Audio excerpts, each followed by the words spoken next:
We've found a model that we believe works very well in remote communities to support not only the communities but the education of students in very remote places. It's a key. Education is a key. They can open the door.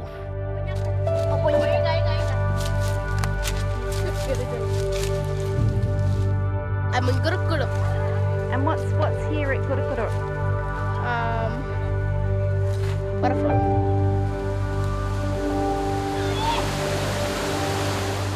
It's the end of a good wet season in northern Australia, and the roar of this waterfall is a welcome call on a hot day after a busy morning in school. I want to kill your cousins. Here, in one of the remotest places in Australia, on the Arnhem Land plateau, students enjoy this pristine place as their playground. They attend the independent school Nawarikan Academy in their community of Gubberwannamu. Nawarikan Academy began as a result of community members coming together and recognising the need for a school at the outstation Gubberwannamu. It's really good to have, our children out here. It's really important because as being people, we have lots of connection with the land.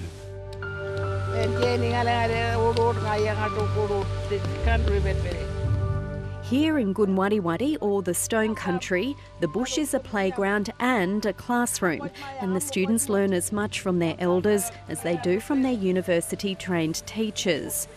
While these kids' parents were forced to go away to school in bigger neighbouring communities or travel to boarding schools in Darwin or interstate, these students are following their ancestors and learning on their traditional lands. We go back to school tomorrow and we'll have a bit of a chat and see what you remember. Okay, and some of that information about you guys listening to your TAs and COs, and the learning that you need to do here on country. Our main philosophy is country as classroom, or learning on country. So as much as possible, what we try to do is we try to incorporate what's happening on the land into our curriculum, into our daily activities, and we extrapolate that into the Indigenous language and cultural curriculum as well as the Australian curriculum. You've got the long-necked turtle here, don't you? Who remembers how to say that? Almangi. Great. We want our children to learn in both ways, speak both language and learn both knowledge. Benin knowledge and Western world knowledge. It's been like, when you have this, or when the kids grow up with these two, they'll be the better person. They'll be a good person and to understand and work like in the future to live a good life. Those wants for forms of education that value local language and culture, that want has always strongly been there. It's been a consistent message all the way through. And because the support hasn't come in the way that people need it to come, they're finding different ways to get that support. There's been an upward trend in recent years of Aboriginal communities seeking more culturally appropriate forms of education, often in the form of independent schools. The Yothu Yindi Foundation, famous for the cultural festival Gama in northeast Arnhem Land, opened Dupamabaka School in April this year, on homelands about 40 kilometres from where Gama is held. Groote Eylands Anadili Land Council is moving to build a school on Bickerton Island as it moves to take control over a raft of areas, including education, under a local decision-making agreement with the Territory Government. It aims to follow the model of a weekly boarding college set up on the Tiwi Islands.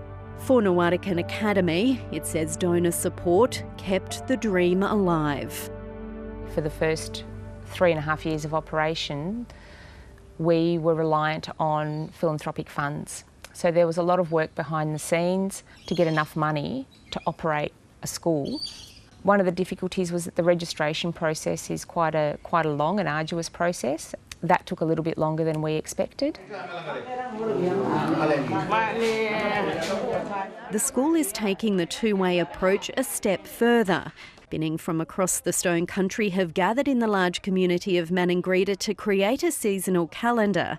Their plan, to make it the very foundation of their curriculum.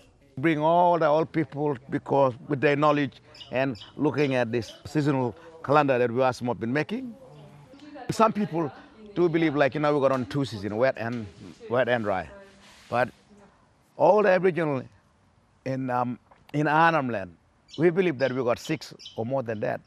This one calls for... What we've been doing is documenting traditional ecological knowledge, plants, animals, seasonal indicators, that sort of thing. And then I will help them put it together in a calendar sort of format. Binning can pick up a name of that animal.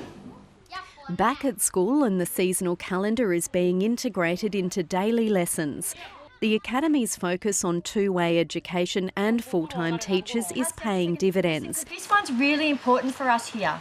Really important. Why is this one? With a report card that shows increased engagement and up to 90% attendance. It's in stark contrast to neighbouring outstations of Munmoy and Mummadaweri and other homelands across the Northern Territory, which are plagued by intermittent and at times non-existent education, and where school attendance rates hover around 50%. The teacher used to fly in Munmoy for 2 days, and then week after that, teacher used to fly Mummadaweri for 2 days. Week after that, the Munmoy school didn't have any teacher for a week. That's all happened, and then slowly, the kids' interest got lost. But this year, the situation has become worse for some outstations. Up until June, Munmoy had received 3 days of school all year, and this term Mummadaweri also lost out. This is all despite funding being provided by the Commonwealth through the Northern Territory Government and consistent calls for Nuwardikan Academy to step in and take over. My expectation for every Territory child, they should have access to a quality education.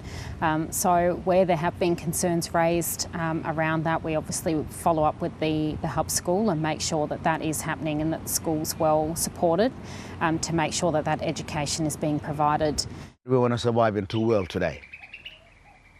That's why we want education on homeland, full-time education, not this 2 half a day, no. Yeah, I think in that... Nuwardikan Academy wants to help traditional owners to achieve their dream and deliver full-time two-way education in the 2 outstations. It applied last year to temporarily take over education while it prepared to apply for permanent registration, but was knocked back. Having 5 days would be grateful for us to, I would be proud to see my son going 5 days. There's no sad about, you won't be sad then. In April this year, it submitted its application to the Territory Education Department for approval to register the schools. There is a pretty robust process around that, obviously, but we always welcome new ideas and new organisations with solid track records of delivering quality education. We call them Wagi. Just a little baby. For traditional owners in these outstations, they continue to hold on to the dream for a better education and life for their children.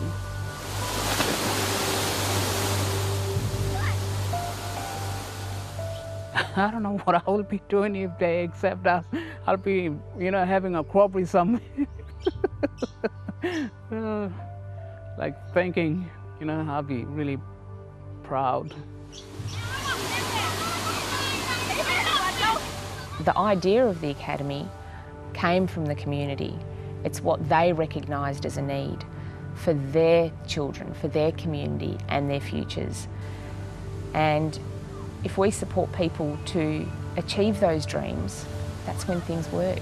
People have buy-in, people have agency, people want to work harder to be able to make that dream come true. When we start little, I believe little things, big things will grow.